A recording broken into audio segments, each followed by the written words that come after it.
தினமும் தியானம், தினமும் ஆசீர்வாதம் இந்த நிகழ்ச்சிக்கு உங்களை அன்போடு அழைக்கிறேன். இன்றைக்கு நாம் தியானிப்பதற்காக 120ஆம் சங்கீதம் அதன் 1ஆம் வசனம்.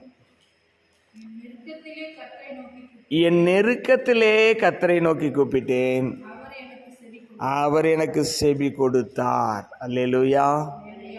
அருமையான ஒரு வசனத்தை ஆண்டவர் இந்த காலவெளியிலே நமக்கு தந்திருக்கிறார். எல்லாருமே ஒரு காலகட்டத்தில் நெருக்கத்திலே கடந்து போகிறது ஆண்டவரால் நியமிக்கப்பட்ட ஒரு பாதையாக இருக்கிறது. ஒன்று பண நெருக்கடி வரலாம், இல்லாட்டி மன நெருக்கடி வரலாம், இல்லாட்டி பலரால் வருகிற பிரச்சனை நெருக்கடியை கொடுக்கலாம்.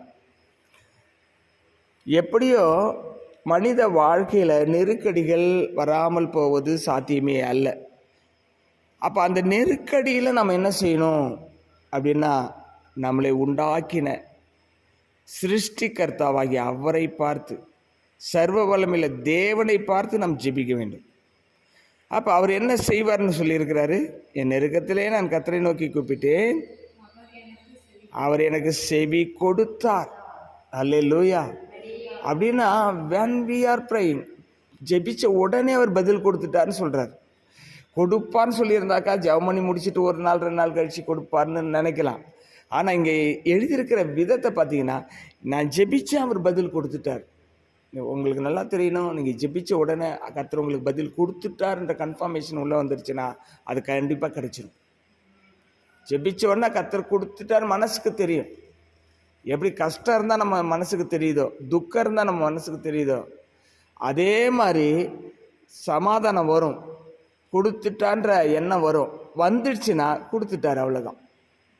இங்கே தான் தாவீதின் அனுபவம் தான். அப்படி தான் அவர் எதிரிகளை ஜெயித்தார், அப்படி தான் எல்லைகளை சுதந்திரித்தார், அப்படித்தான் அவர் யுத்தங்களை செய்து அதன் மேல் வெற்றி எடுத்தார். கன்ஃபார்மேஷன் ஆகணும், மைண்டில் கன்ஃபார்மேஷன் ஆகும். அதாவது மைண்ட் அதாவது இருதயத்தில் அது கன்ஃபார்ம் ஆகணும். ஆமாம் கொடுத்துட்டாருன்னு எண்ணம் வந்துருச்சுன்னா அது கிடைச்சிடும். கிடைச்ச பிறகு நமக்கு எண்ணம் வர்றது இயற்கையாக மனிதர்களுக்கு வர்றது, தேவ பிள்ளைகளுக்கு இதுதான் ஸ்பெஷல். மறுபடியும் அந்த வசனத்தை கவனிங்க, வாசிங்க.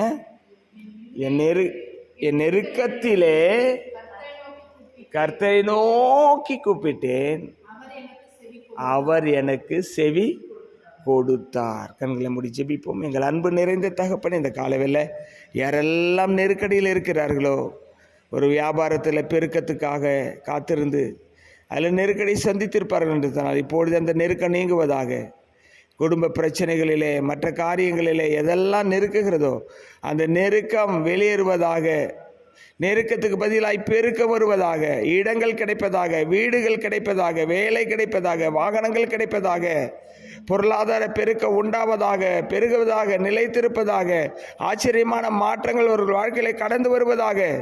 நீர் அப்படி செய்கிறதுக்காக ஸ்தோத்திரம். சமாதானத்தின் தேவன் சமாதானத்தை ஏற்படுத்துவீராக. உம்முடைய நாமத்தை மேன்மைப்படுத்தும் ஆசீர்வதியும். இயேசுவின் நாமத்தில் ஆசீர்வதிக்க நல்ல பிதாவே. ஆமேன், ஆமேன்.